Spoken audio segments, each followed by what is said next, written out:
이제 한 13주간 정도 거쳐서 엘리야에 대해서 말씀을 드리려고 합니다. 하나님 평범한 사람을 비범하게 만들어 사용하신 걸 보게 됩니다. 엘리야는 지극히 평범한 사람인데 하나님께서 역사의 무대에 갑자기 그를 세우시죠. 오늘 보면 1절에 보면 길르앗에 우거하는 자 중에 디셉 사람 엘리야가 아합에게 말하되 내가 섬기는 이스라엘의 하나님 여호와께서 살아계심을 두고 맹세하노니 내 말이 없으면 수년 동안 비도 이슬도 있지 아니하리라 하니라. 16장까지 한 번도 그에 대해서 언급되는 것이 없어요. 그의 부모에 대해서도 얘기하지 않고 있고 그가 무슨 지파인지도 우리는 알지 못합니다. 다만 길르앗에 거주하는 디셉 사람이라고 말씀하고 있죠. 길르앗은 넓게는 요단 동편의 땅을 다 의미하는데 여호수아가 이제 가나안 땅을 정복할 때에 그 요단 동편의 땅을 이제 세 지파, 므낫세의 반 지파와 그다음에 르우벤 지파와 갓 지파에게 분배를 해줬죠. 어느 지파인지도 정확하게 모르죠. 어떤 분은 므낫세 지파에 속하지 않았겠는가. 그런데 그것도 학자마다 의견이 다르기 때문에 확실하지 않아요. 특별히 디셉이라는 곳은 엘리야와 관계된 것으로만 나오지 어디도 나오지 않아요. 아주 길르앗 가운데서 아주 촌 군락이었다고 이렇게 지리적으로 우리가 알 수가 있고요. 그 동네가 목축업이 발달되어 있고 좀 야성적이고 거칠기 때문에 엘리야의 모습이 조금 야성적인 모습으로 나오기 때문에 사람들이 엘리야 하면 떠오르는 이미지가 털이 많은 사람이고 가죽들을 띄었다. 열왕기하 1장 8절에 보면 그들이 그에게 대답하되 그는 털이 많은 사람인데 허리에 가죽들을 띄었더이다 하니 왕이 이르되 그는 디셉 사람 엘리야로다. 어떤 사람은 자기 그 부모의 가문에 대해서 많이 알리고 싶은 사람이 있을지 모르겠어요. 또 지나간 과거에 대해서 좀 자랑하고 싶은 사람도 있을지 모르겠지만 엘리야는 전혀 그런 게 없는 사람이에요. 과거에 대해서, 가문에 대해서 자랑할 것이 하나도 없는 사람. 제 어머님이 소천하시기 전에 저한테 부탁한 게 있습니다. 내가 죽으면 장례 예배를 드리게 될 텐데 장례 예배를 드리는 순서지에 내 양력을 절대로 놓지 마라. 자랑할 것이 하나도 없다. 제게 요원을 남기셨어요.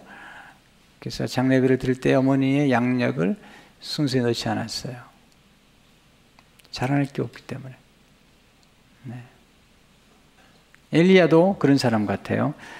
아무것도 자랑할 게 없기 때문에 그의 가문도 그의 학력도 정규 교육을 받지 못한 사람이 분명한 것 같아요. 그가 하나님 말씀을 잘 알았지만 세상적인 정규 교육을 받은 것 같지 않아요. 그런데 하나님께서 그를 쓰셨죠. 무엇이 그를 그렇게 만들었는가? 하나님이죠. 그 이름 자체가 참 하나님을 섬긴 걸 아시죠? 엘리야라는 엘이라는 이름은 엘리야는 나의 하나님은 여호와시다는 뜻인데 엘이라는 이름은 주로 엘로힘, 그래서 하나님을 얘기할 때 엘로힘이라고 그러죠. 그러니까 천지를 만드신 하나님 엘로힘. 또 야는 주로 야훼 그래서 여호와를 의미하고 리는 나의란 뜻이죠. 나의 하나님은 여호와시다. 이건 굉장한 이름일 뿐만 아니라 그의 삶의 한 모습을 보여주는 거라고 해도 과언이 아닙니다. 근데 성경은 엘리야가 우리와 똑같은 사람이다. 평범한 사람이다 하는 사실을 강조하는데 야고보서 5장 17절 18절을 보게 되면 엘리야는 우리와 성정이 같은 사람이로되 그가 비가 오지 않기를 간절히 기도한즉 3년 6개월 동안 땅에 비가 오지 아니하고 다시 기도하니 하늘이 비를 주고 땅이 열매를 맺었느니라. 우리와 성정이 같다는 말이 유딘 피터스 목사님이 메시지라는 성경 번역에 보게 되면 예컨대 엘리야는 우리와 똑같은 사람이었으나 우리와 똑같은 사람이었는데 그는 기도의 사람이었고 하나님이 그를 평범했던 그를 비범하게 쓰셨다라는 거죠. 예수님의 제자 가운데도 탁월한 사람이 별로 없었고요. 하나님께서 불러 쓰신 인물들 가운데 상당히 많은 사람들은 지극히 평범한 사람들이죠. 요셉 목동이었죠. 다윗도 목동이었죠. 또 막달라 마리아는 귀신 들린 여자였고 창녀였죠. 사도 바울이 고린도 교회 교인들에게 편지를 쓰면서 너희를 부르신 걸 봐라. 별로 자랑할 게 없지 않느냐. 그래서 고린도전서 1장 26절에 19절을 보게 되면 형제들아 너희를 부르심을 보라. 육체를 따라 지혜로운 자가 많지 아니하며 능한 자가 많지 아니하며 문벌 좋은 자가 많지 아니하도다. 그러나 하나님께서 세상에 미련한 것들을 택하사 지혜 있는 자들을 부끄럽게 하려 하시고 세상에 약한 것들을 택하사 강한 것들을 부끄럽게 하려 하시며 하나님께서 세상에 천한 것들과 멸시받는 것들과 없는 것들을 택하사 있는 것들을 피하려 하시나니 이는 아무 육체도 하나님 앞에서 자랑하지 못하게 하려 하심이라. 제 어머니 직업은 천했습니다. 제 어머님은 싹바느질을 하셨어요. 지금은 한복을 잘하는 분들이 꽤 유명하기도 하고 또 연예인들이 한복을 만드는 분들이 굉장히 부자로 사는 것을 보았지만 우리 어머니는 굉장한 장인이었음에도 불구하고 그 당시 어머님이 살았던 시대는 바느질은 천한 직업이었고 천한 직업을 가진 사람을 천한 사람으로 여겼던 시대에 살았던 분이세요. 직업에는 귀천이 없고 사람에게는 누구나 평등함에도 불구하고 그런 시대에 살아서 멸시를 받으며 살았던 우리 어머니신데 그런 까닭에 우리 어머님 저한테 늘 하셨던 말씀이 내가 하나님 앞에 정말 특별하게 쓰임받지 않으면 어머니가 어떤 사람인지 얘기하지 마라. 아버지가 어떤 사람인지 얘기하지 말라. 그런 얘기를 많이 하셨던 것 같아요. 그래서 저는 엘리야를 보면서 굉장히 공감을 하죠. 어느 날 제 생애에 대해서 책을 쓰는 일들이 많아지면서 좀 기록할까 하다 보니까 예수님 만나기 전에는 별로 기록할 내용이 없더라고요. 그래서 짧게 몇 마디 기록하고 그 다음에 예수님 만난 다음에 스토리를 좀 기록한 적이 있는데 제가 책을 많이 썼지만 제 스토리를 담은 책은 딱 한 권밖에 없어요. 근데 그것도 예수 믿기 전의 스토리는 아주 짧게 쓸 말이 없으니까 엘리야에 대해서 많이 공감을 하게 됐죠. 엘리야는 촌사람이었고 그리고 학교 정규 교육도 제대로 받지 못한 사람이었는데 하나님이 그를 쓰셨고 그는 기도의 사람으로 쓰임받았던 것을 보게 되죠. 우리가 왜 엘리야 얘기를 우리가 함께 공부하려고 할까요?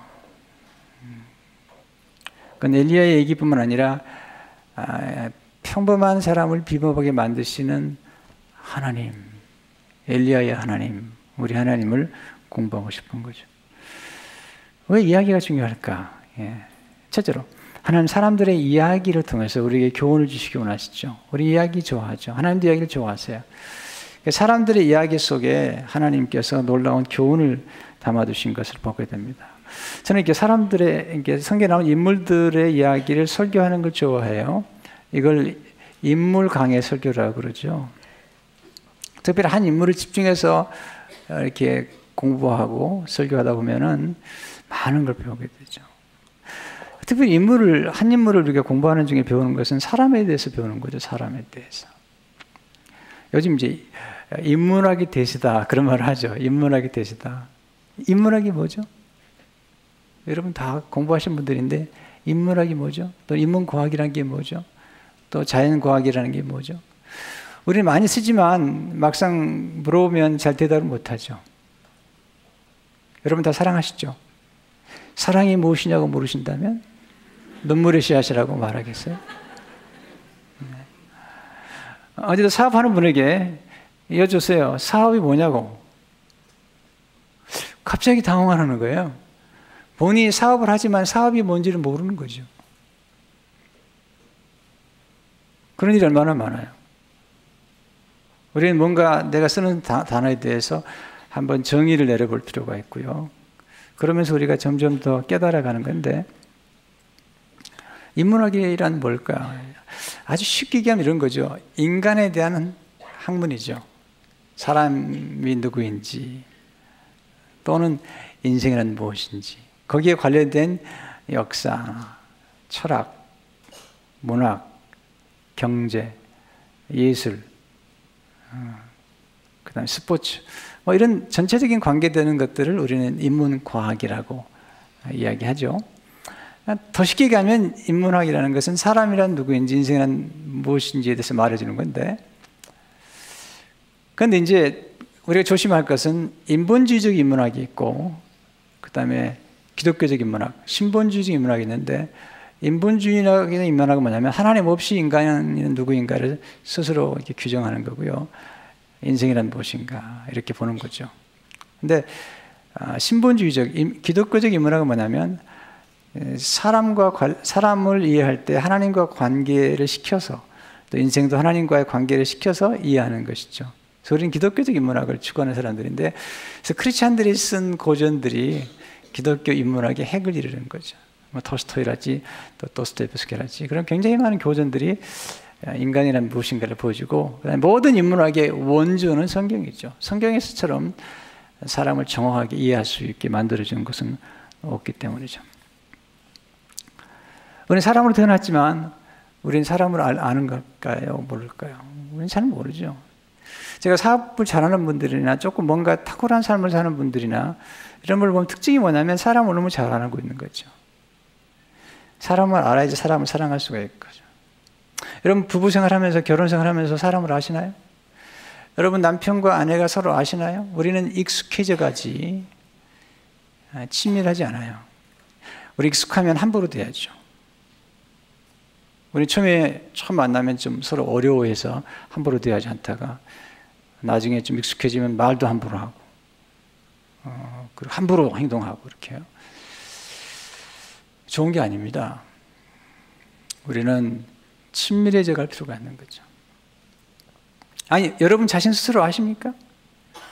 어려운 거예요. 자기를 안다는 건 굉장히 중요해요. 자기가 누군지를 알고 자기 한계를 알고 자기 주제를 알고 또 자기의 역량을 아는 게 굉장히 중요하죠. 가끔 사람들이 물어보죠. 뭘 잘하세요? 뭘 좋아하세요? 모르겠는데요. 에릭 프롬의 말이 맞죠. 대부분의 사람들은 태어나게 되네 죽는다. 태어나가지고 자기가 누군지도 알지 못한 채 죽어가는 것이 많잖아요. 우리가 우리 아는 것 같지만 우리 스스로도 몰라요. 나이가 들어가면서 인생의 계절이 바뀌면서 우리 자신도 바뀌잖아요. 저는 가끔 깜짝 놀라요. 내 자신을 보면서 내가 이런 생각을 하지? 내가 이런 감정이 다 있지? 내가 이런 느낌을 갖지라고 내 스스로도 놀라야죠. 제 아내하고 제가 32년을 사는데요. 날마다 새로워요.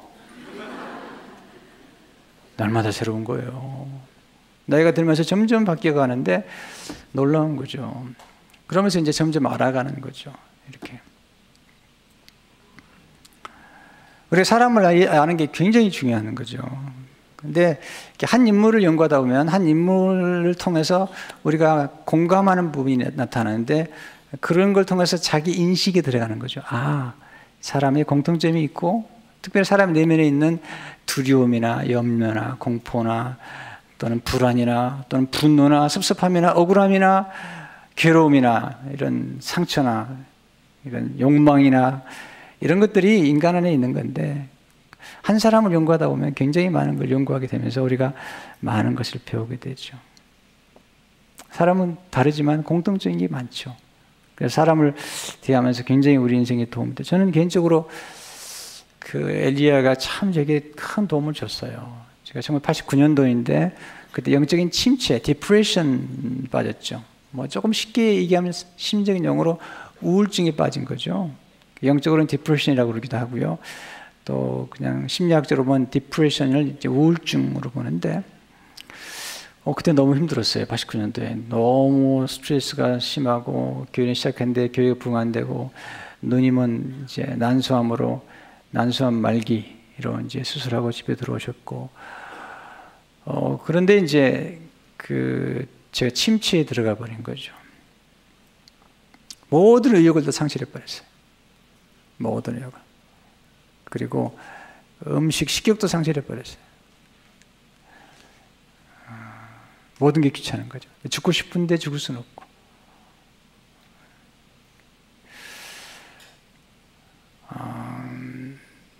밤이 두렵고.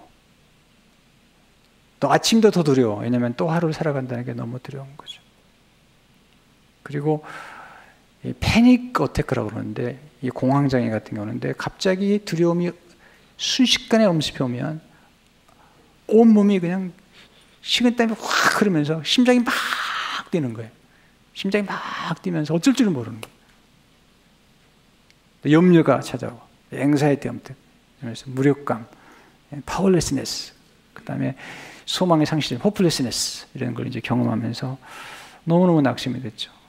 그리고 자연적인 믿음도 사라져버리고, 그 다음에 영적인 믿음도 사라져버린 바로 그 아주 힘들고 어려운 때에 엘리야를 만났죠. 엘리야가 대단한 사람이었어요. 그런데 그가 공격을 받으면서 그렇게 용기있던 엘리야가 두려움 가운데 로뎀 나무 아래 쓰러진 거죠. 그래서 하나님 앞에, 하나님 나 데려가세요. Take my life. That's it. No more. 충분합니다.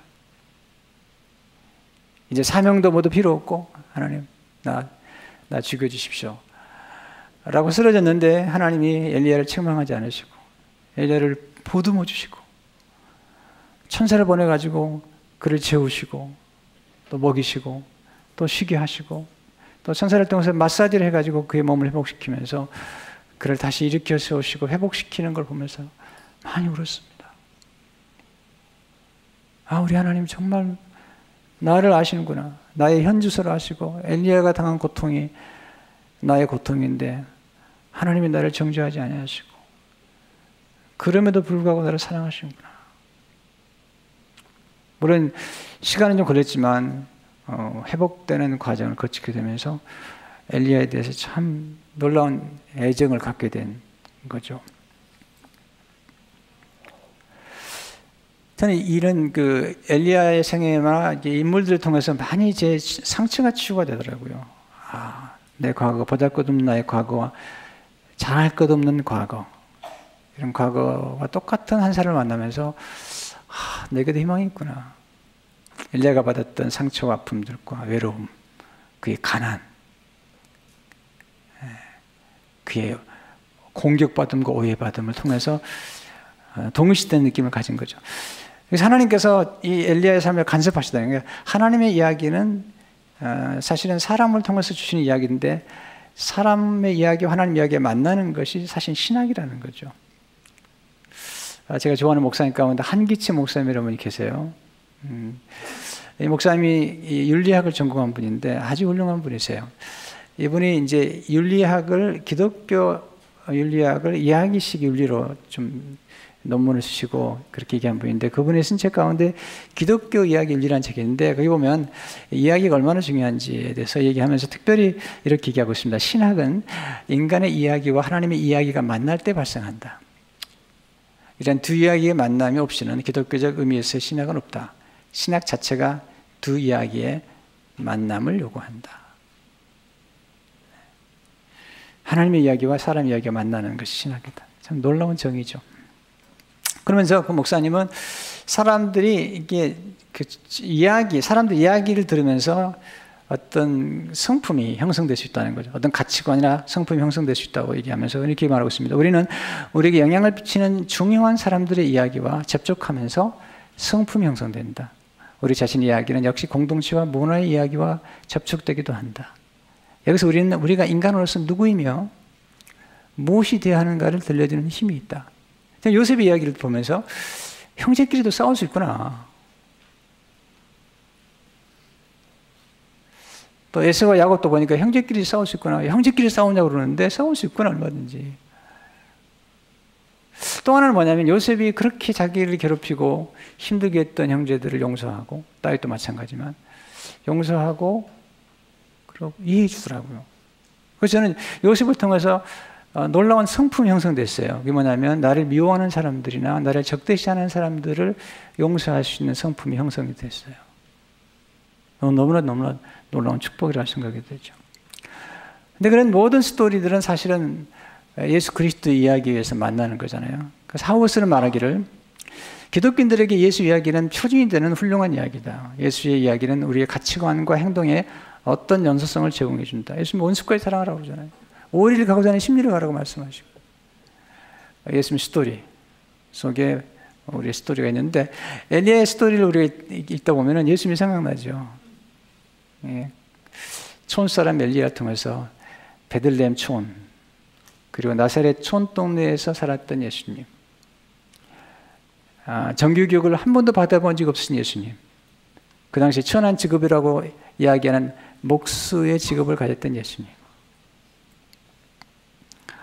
사르밧가브의 아들을, 죽은 아들을 살렸던 엘리야처럼 예수님도 죽은 나사렛을 살리셨던 그 예수님, 그리고 친히 부활하신 예수님, 엘리야가 불만과 불병으로 승천했다면 예수님은 구름을 타고 올라가셨는데 예수님의 모습을 생각나게 하는 인물 중에 하나가 엘리야라는 거죠. 근데 우리가 이렇게 이야기를 함께 나누다 보면은 이야기가 한 사람 이야기지만 우리는 공동체 안에서 하나 이야기를 만들어 가죠. 그래서 유진 피터스 목사님은 성경 이야기는 당신 혹은 나뿐만이 아니라 거룩한 공동체 전체를 그 이야기 속으로 끌어들여서 참여하게 만든다고 얘기했죠. 더 놀라운 사실은 하나님의 이야기는 계속되고 있다는 거죠. 엘리야의 이야기는 지금 여러분과 저 안에서 또 계속된다는 것이죠. 그래서 마를바돈이라고 하는 탁월한 여자 신학자 가운데 한 분인데, 하나님 이야기는 크고 넓으며 지금도 계속해서 넓어지고 있다. 우리 엘리야의 이야기를 통해서 우리를 좀 깨닫게 되고 우리 안에 있는 한 억울함들이 풀려나가는 것도 경험하게 될 거고, 또 좋은 성품과 가치관을 형성하는 그런 기회가 될 것입니다. 두 번째, 하나님은 어두운 시대에 빛을 발하는 인물을 세우시는 거죠. 1절을 보면 이 엘리야와 함께 등장하는 인물이 나오죠. 길르앗에 우거하는 자 중에 디셉 사람 엘리야가 아합에게 말하되, 이게 아합이라는 사람이 이제 주목이에요. 내가 섬기는 이스라엘 하나님 여호와께서 살아계심을 두고 맹세하노니 내 말이 없으면 수년 동안 비도 이슬도 있지 아니라 하니라. 이 아합이 누구냐는 거죠. 그러니까 아합을 알아야지 엘리야를 알 수가 있는 거죠, 동시에. 왜냐하면 시대에 엘리야 시대에 살았던 아합 왕은 하나님 보실 때 가장 악한 왕 중에 하나였고, 그가 결혼했던 이세벨은 요한계시록까지 나올 만큼 악한 여자의 하나의 심볼이죠. 이 아합은 이스라엘 왕이었거든요. 나라가 둘로 나눠졌죠. 솔로몬 때. 그래서 남쪽은 유다라고 그러고 북쪽은 이스라엘 그러죠. 우리나라도 보면은 지금 남북이 나눠지잖아요. 부끄러운 역사지만. 그래서 북한의 남한과 다르잖아요. 그처럼 나라가 나눠지면서 남쪽 왕을 유다 왕이라고 부르고, 성경에서 여러분들이 열왕기상이나 하나 읽을 때 유다 왕 그러면 남쪽 왕을 이야기하고요. 똑같은 나라지만 이스라엘 왕 그러면 북쪽을 얘기하는 겁니다. 그러니까 열왕기상 16장 29절을 보게 되면 유다의 아사 왕 제 38년에 오므리의 아들 아합이 이스라엘의 왕이 되니라. 북쪽은 지금 아합 왕이 된 거고 남쪽은 아사 왕이. 오므리의 아들 아합이 사마리아에서 22년 동안 이스라엘 다스립니다. 근데 양이 굉장히 악했어요. 37절을 보게 되면 오므리 아들 아합이 그의 이전의 모든 사람보다 여호와 보시기에 악을 더욱 행하여 느밧의 아들 여로보암의 죄를 따라 행하는 것을 오히려 가볍게 여기며 시돈 사람의 왕 엣 바알의 딸 이세벨을 아내로 삼고 가서 바알을 섬겨 예배하고. 여기 보면 여로보암의 죄가 나오는데 하나님이 정말 싫어하는 죄를 범했어요. 잘못된 예배를 드리는 것은 하나님이 가장 싫어하거든요. 근데 솔로몬이 죽으면서 나라가 둘로 나눠졌을 때 남유다는 르호보암이라고 하는 솔로몬의 아들이 왕이 되었고, 북쪽은 여로보암, 느밧의 여로보암이 왕이 됐는데 원래 왕족은 아닌데 왕이 된 거죠. 그래서 왕이 되고 나니까 이 자리가 위태로우니까 특별히 무슨 문제가 생겼냐면 이스라엘 백성들은 1년에 최소한 3차례 정도는 새 절기에는 반드시 예루살렘에 가서 예배를 드려야 되게 돼 있어요. 근데 예배를 드릴 때 반드시 하나님이 세우신 레위 지파가 세워진 제사장과 하나님이 정하신 절기의 날짜를 따라서 예배를 드려야 되는데, 보니까 이 여로보암이 왕이 되고 난 다음에 이 북이스라엘 백성들이 예배 드리기 위해서 예루살렘으로 가게 되면 르호보암에게 혹시 유혹을 받을까 걱정이 되니까 금송아지 둘을 만들어 가지고 예루살렘에 못 가게 단과 베델 두 곳에다가 금송아지를 만들고 거기에 성소를 만들고 그리고 레위 제사장이 아닌 일반 사람으로 아무나 데려다가 제사장을 세우고, 그리고 절기와 비슷한 절기, 짝퉁이 절기를 만들어가지고 예배를 드리게 한 거죠. 하나님 너무 싫어하셨던 거예요. 두고두고 싫어하셨던 거예요. 성경은 잘못된 예배를 드리는 걸 너무 싫어하시는 거예요. 근데 그렇게 죄를 지었던 여러분보다 더 악한 죄를 아까 지었는데, 그 이유는 뭐냐면 그의 아내를 이세벨, 시돈 이방 여자, 그것도 그 이세벨의 아버지는 왕이면서 바알의 제사장이었거든요. 이세벨이 결혼하면서 시돈이라는 이방 나라의 도움을 받는 것 같이 하면서 이세벨이 들어와서 사마리아에 바알 신전을 짓고 아세라 목상을 세우고, 그리고 이스라엘 백성들에게 애굽에서 너희를 인도하던 그 하나님은 이제 과거의 하나님이고 지금 너희 하나님은 바로 이 바알이다, 이렇게 우상을 섬기게 만들었던 거죠. 하나님 너무너무 싫어하셨죠.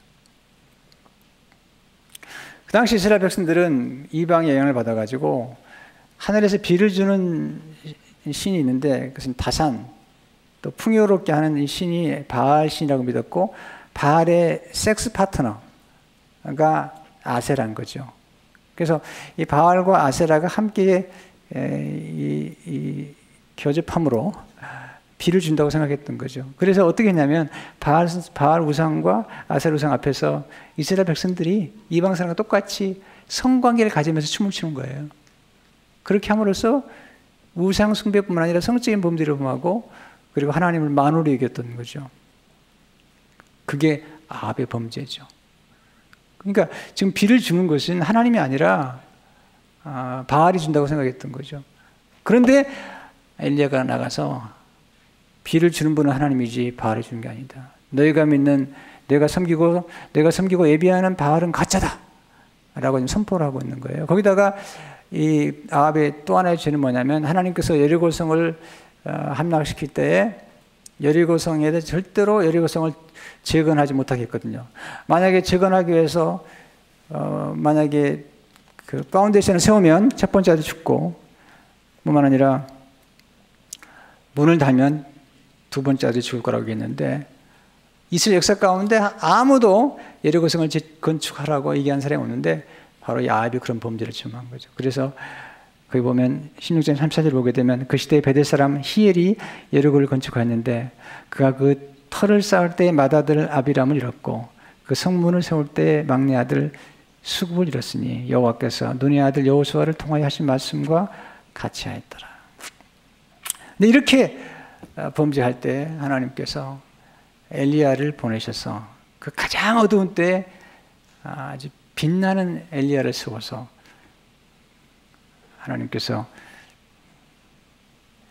아합과 혈전을 치르게 하신 것을 보게 됩니다.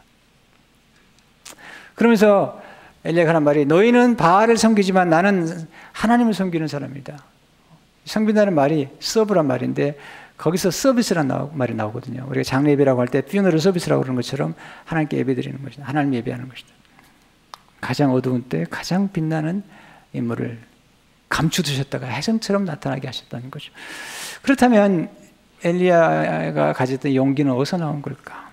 마지막 세 번째, 하나님은 하나님 아는 사람에게는 남다른 용기가 있습니다. 용기가 있어야지 지도자가 되는 거죠.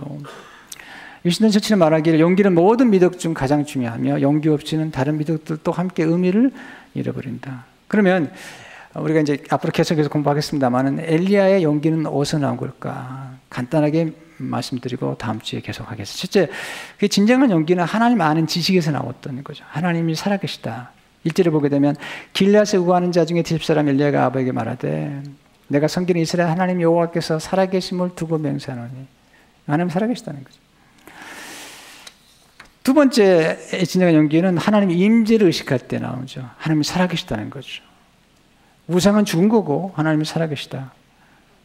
우리는 누구를 보면서 누구의 영향을 받냐가 용맹이 달라지는데, 그건 하나님의 임재를 의식했기 때문에 사람을 두려워하지 않았어요. 여러분, 사람을 두려워하면 올무에 빠지게 됩니다. 잠언 29장 15절에 보게 되면, 사람을 두려워하면 올무에 걸리게 되거니와 여호와를 의지하는 자는 안전하리라. 우리가 하나님을 의식하면 담대해질 수 있는 거죠. 세 번째 진정한 용기는 말씀의 능력을 신뢰하는 데서 나옵니다. 엘리야는 하나님 말씀 알았던 사람이죠. 하나님께서 신명기에 말씀하시기를 만약에 내 말을 청종하면 하나님께서 비를 주시겠다는 거. 이스라엘 백성들은요, 이렇게 애굽에 있는 나일강 같은 강이 없기 때문에 그들이 여단강도 그렇게 뭐 풍부하지 않고, 그리고 그 갈릴리 바다도 그렇게 풍부하지 않기 때문에 그들은 이른 비와 늦은 비가 필요하고 뿐만 아니라 이슬이 필요한데, 하나님께서 말씀하시기를 내가 다른 우상신을 섬기면 내가 하늘을 닫고 비를 내리지 않겠다 말씀하시, 그 말씀을 믿었던 거예요. 그리고 하나님 음성을 듣고 가서 선포하는 거죠. 그걸 기도하는 거죠. 그러니까 이미 선포하고 엘리야가 기도하기 시작할 때 벌써 가뭄이 들기 시작한 거죠. 하나님 말씀 믿고 말씀 선포하고 기도했는데 그것이 나중에 이루어지죠. 이사 55장 11절을 보면 내 입에서 나가는 말도 이와 같이 헛되이 내게로 돌아오지 아니하고 나의 기뻐하는 뜻을 이루며 내가 보는 일에 형통함이라. 여러분, 하나님을 정말 아시면 인생은 달라집니다. 하나님은 오늘도 한 사람을 찾습니다.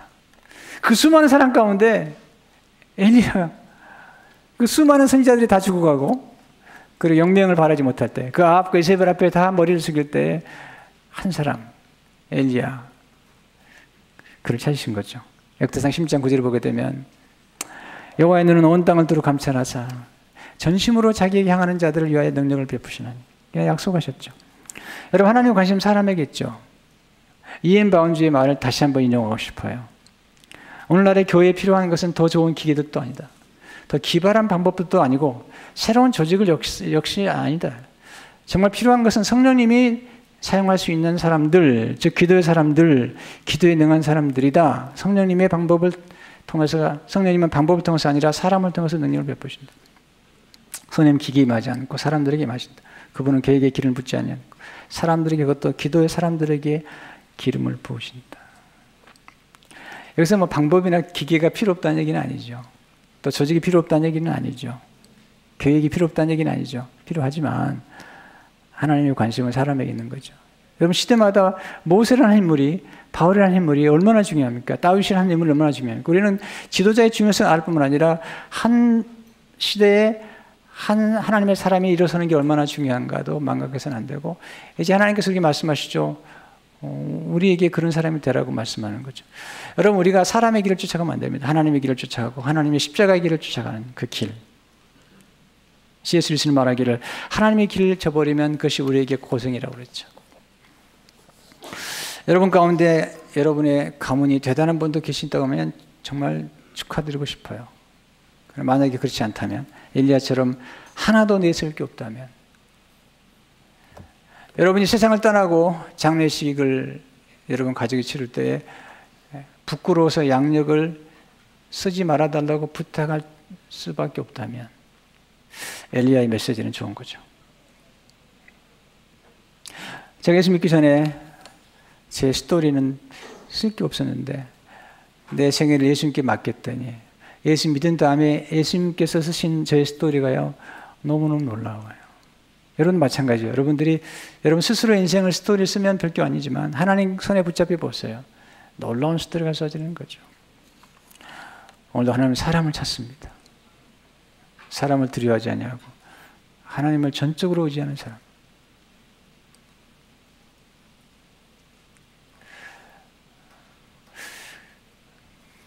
이제 우리는 엘리야의 생애를 앞으로 한 10몇 주 동안 공부하면서 사람에 대해서 많이 배우게 될 거예요. 아니, 우리 자신에 대해서 많이 알게 될 거예요.